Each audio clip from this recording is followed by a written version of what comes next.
Olá, amigos e amigas! O tema do canal Palavra do Cristão de hoje será Igrejas Modernas, Evangelho Distorcido. Você já deve ter ouvido a frase pequenas igrejas, grandes negócios. De fato, muitas igrejas hoje se tornaram empresas e seus líderes chamam a atenção pela ostentação do poder e da riqueza. Por essa razão, estão estampados em revistas de jornais, não por suas ações sociais, mas por serem considerados os homens mais ricos de seu país.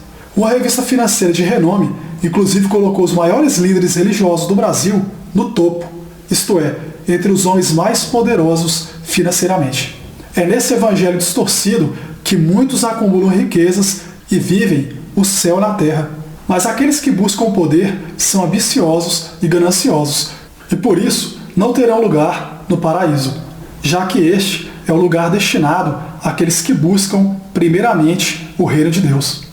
Muitos perguntam como que essas pessoas atingiram um poderio tão grande, chegando ao ponto de se tornarem milionários apenas com a pregação do Evangelho, já que os apóstolos de Jesus morreram pobres e perseguidos. Bem, a resposta é simples. A igreja moderna se adequa ao fiel e não o fiel a ela. Isso significa que o pregador falará apenas o que a Assembleia quer ouvir, e mais, irá distorcer o Evangelho a seu favor, podendo inclusive reinterpretar passagens bíblicas. Outra estratégia é mudar as regras, os dogmas e a própria tradição da igreja. Fazendo isso, a instituição passa a aceitar tudo como normal e banal, com a intenção de atrair cada vez mais fiéis. Assim, aceitam o pecado e dele tomam partido, com o único objetivo de ser uma igreja politicamente correta que aceita a tudo e a todos. É claro que a igreja deve aceitar a todos, mas embora tudo seja permitido, nem tudo convém. Portanto, a igreja deve aceitar o pecador, mas jamais o pecado. Muitas igrejas de hoje assimilaram a ideia de que para serem grandes devem montar um verdadeiro espetáculo, com shows, distribuição de curas e milagres e promessas de prosperidade financeira. Muitas são verdadeiros teatros disfarçados de templos, com encenações de possessões demoníacas e supostos deficientes físicos que levantam de suas cadeiras de rodas. Embora esses líderes religiosos demonstrem um poder de cura que desafia a medicina tradicional, quando sentem uma simples dor de cabeça, procuram os melhores hospitais do Brasil e os melhores médicos, cuja consulta custa em média R$400, valor este que poucos dos fiéis da sua igreja seriam capazes de arcar. Deus é capaz de todas as coisas, mas não existe distribuição de milagres. Quem anuncia cura por meio secreto ou infalível, ou mesmo promete que a pessoa será curada, comete crimes descritos no Código Penal, tais como o curandeirismo e o charlatanismo. A Bíblia, em sua sabedoria, nos relata que porquanto chegará o tempo em que não suportarão o santo ensino. Ao contrário, sentindo coceira nos ouvidos, reunirão mestres para si mesmos, de acordo com as suas próprias vontades. Tal passagem está escrita em 2 Timóteo, capítulo 4, versículo 3. Se a palavra do seu pastor apenas lhe deixa feliz, algo está errado. O pastor deve aconselhar, incentivar, mas, sobretudo, alertar e puxar a orelha quando necessário. Isso mesmo, quando você comete um erro, ele tem que puxar a sua orelha, ele tem que te alertar. Se ele apenas profere palavras bonitas, isso não está certo. Essa não é a pregação do verdadeiro evangelho, mas de um evangelho disfarçado, distorcido, que visa apenas interesses secundários. Atualmente, o sucesso financeiro é mais importante que a salvação.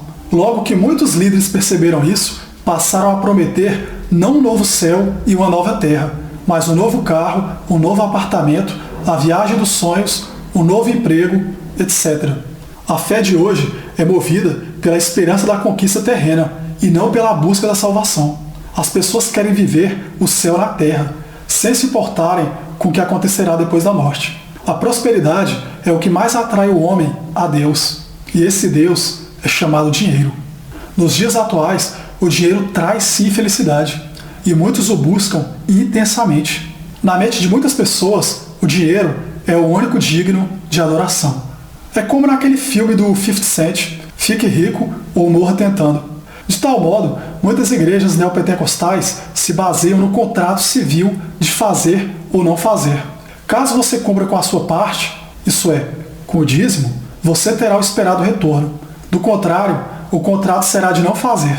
Em todos os casos, a igreja sempre será beneficiada, pois caso o milagre não aconteça em sua vida, é sua culpa, sua única e exclusiva culpa, pois você não teve fé suficiente, por isso o milagre não aconteceu. Não adianta pagar o dízimo e não ter fé. Esse é o argumento mais utilizado. A igreja moderna, como dito, parece ser aquela que se adequa às vontades do fiel, e não aquela em que o fiel se submete à palavra de Deus, ensinada pelos pastores. Assim, tudo convém. Se o fiel é tratado como cliente, pregar o evangelho verdadeiro pode afastá-lo. Por isso, para manter o caixa cheio e o freguês satisfeito, o cliente, digo fiel, sempre tem razão, ainda que esteja errado. Essa é uma boa estratégia de marketing em empresas, e não em igrejas. Porém, tal prática foi abraçada por muitos líderes religiosos, na busca pela fama e pelo poder. Em um mundo altamente capitalista, libertino e consumista, onde as prioridades são a prosperidade e o prazer pelo prazer, as igrejas, para se firmarem e angariarem mais e mais fiéis, haverão de minorar as escrituras, ou delas não tomar partido, para que todas as ovelhas façam parte do mesmo rebanho, ainda que entre elas existam lobos disfarçados. Por conta desse evangelho distorcido, espalhado em várias crenças, é que muitos cristãos hoje vivem em cima do muro, ou mesmo acreditam praticar o verdadeiro evangelho, ensinado em sua instituição religiosa, quando na realidade ele está indo contra aquilo que acredita seguir. Ler é sempre melhor do que ouvir. Nem tudo que é dito pode estar de acordo com o que está escrito. É preciso tomar muito cuidado. Eu encerro mais este vídeo por aqui. Um abraço a todos e fiquem com Deus. Até mais.